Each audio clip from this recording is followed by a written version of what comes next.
What's going on, you guys? It's Mike Esfahani here with an easy tutorial on the theme from Beauty and the Beast. A beautiful, tender piece, not too difficult to play. I've got a link in the sheet music down below. If you enjoyed this, if it helped you, I really appreciate it. If you hit the like button and subscribe, help me grow this channel. So, how do we do it? Let's break it down into some phrases and see how this works. Take your right hand finger 1, place it on B. B is this. Finger number 2 is on D.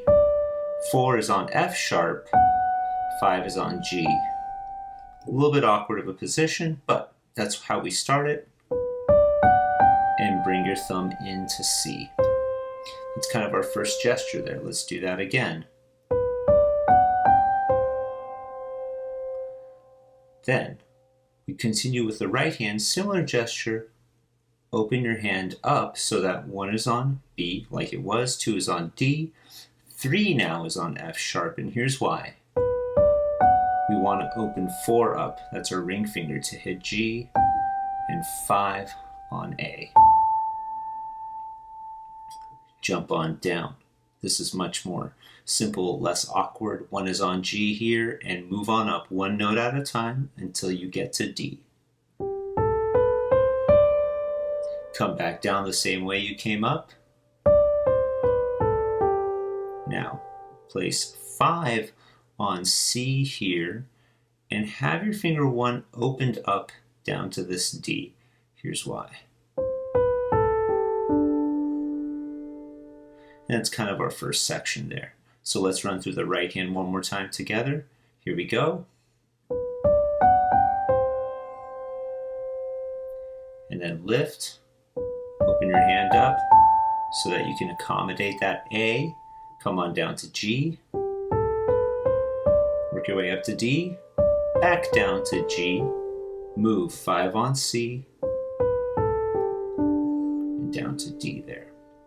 Now what does our left hand do? Our left hand is quite high, at least that's how it starts. We have finger 4, that's our ring finger on D, finger 2, that's our index finger on F sharp, 1 is on A, and then that's called the D major chord. In case you're wondering, play those separate. And then open your hand up and put 5 on B, 3 on D. So let's do that again.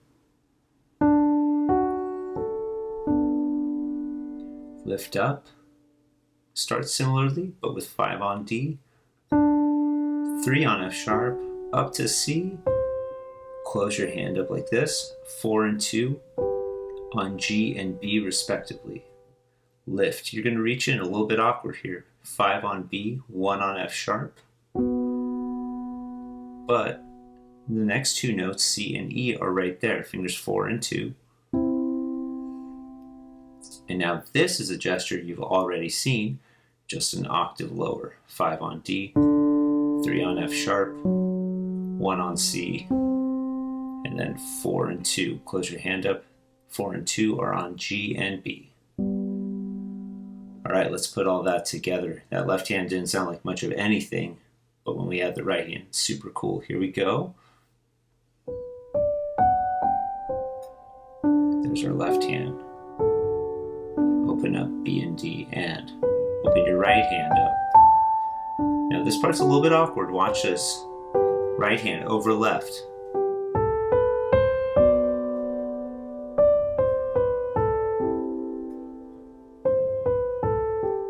Reach down. Let's continue with both hands because this is very, very similar. You've already seen all this. And then this is new. We're going to explain it in just a second.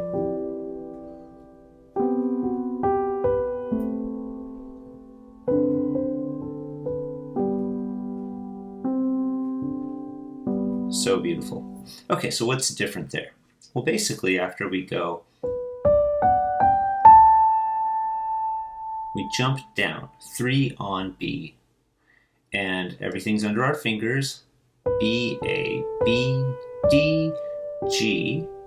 Move down, finger 3 on G, G, now 2 on F sharp. Lift again, 3 on B.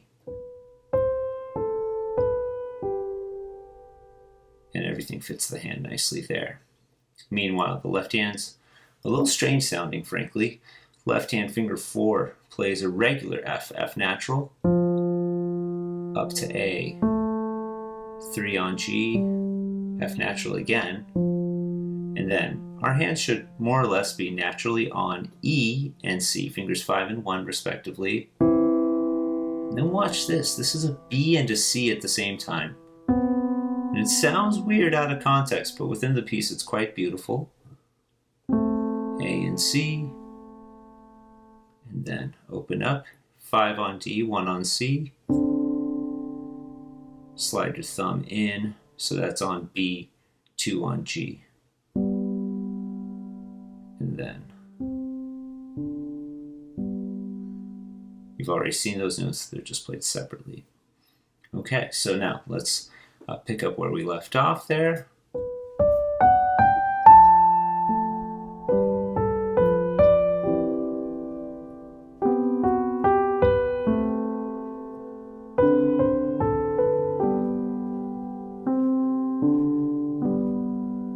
So that's the entire A section, meaning the first section of the piece.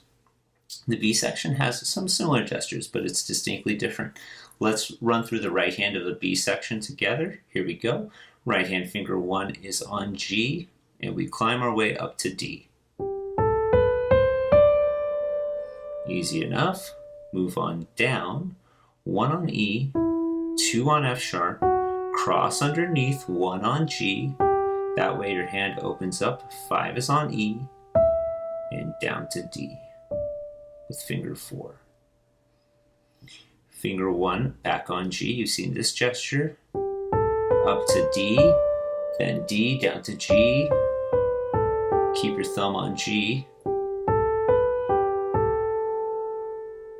And that's the right hand of section B.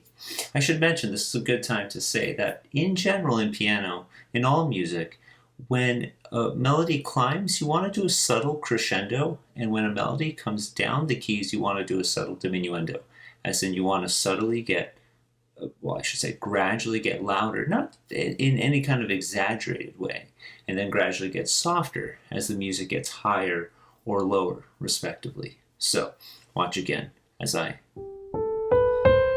grew the sound here, grew, and it got a little softer because it went down a bit. Grow the sound louder. Now get softer. And we kind of shape that a little bit. That's called shaping or phrasing the music. Basically what we're trying to do is we're emulating the human voice. A good singer naturally crescendos as they get louder or get soft, or diminuendos as they get softer. And all musicians, all instrumentalists I should say, strive to do the same with their instrument.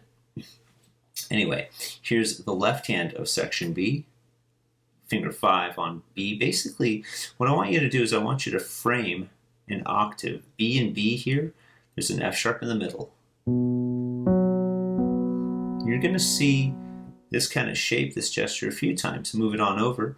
All white keys though, framing with C's, a C, a G, and middle C. Back to B, F sharp, B, back to C, G, C, pretty redundant. And then, same shape, but finger 5 on E here, so move it over. And then the left hand, 5 on F natural, 1 on C, 3 on A, and reach in, 5 on F sharp, 1 on D. All right, so here's section B with both hands. Here we go.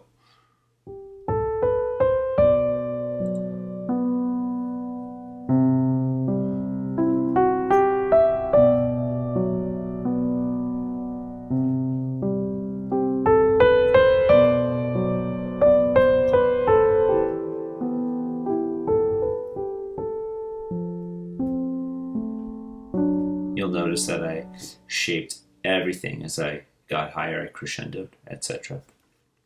Section A returns, so with a little bit different ending, so let's run through that. Section A, here we go.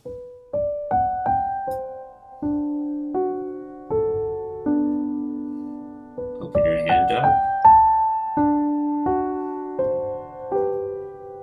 Reach over.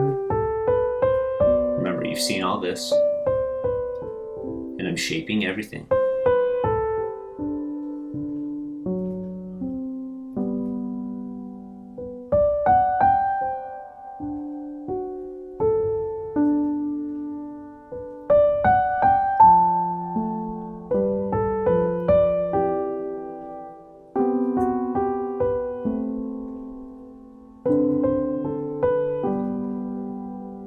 Now the only difference is you have this beautiful ending here. Very, very soft. This is finger 5 on G. Move 1 over to D and 5 on this B here. Let it ring for a nice long time. So there you have it. That's the theme to Beauty and the Beast. Stay tuned for the performance.